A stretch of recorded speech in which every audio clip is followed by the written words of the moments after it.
സത്യവിശ്വാസികളെ, നിങ്ങളുടെ ശബ്ദങ്ങൾ പ്രവാചകന്റെ ശബ്ദത്തിനു മീതെ ഉയർത്തരുത്.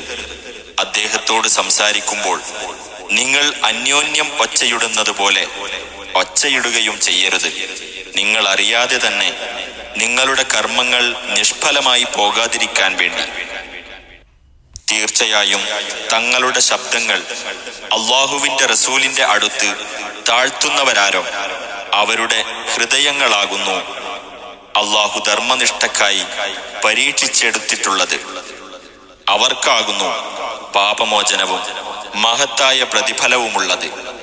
നീ താമസിക്കുന്ന അറകൾക്കു പുറത്തുനിന്ന് നിന്നെ വിളിക്കുന്നവരാരോ അവരിൽ അധിക പേരും ചിന്തിച്ചു മനസ്സിലാക്കുന്നില്ല. നീ അവരുടെ അടുത്തേക്ക് പുറപ്പെട്ട് ചെല്ലുന്നതുവരെ അവർ ക്ഷമിച്ചിരുന്നെങ്കിൽ അതായിരുന്നു അവർക്ക് കൂടുതൽ നല്ലത്.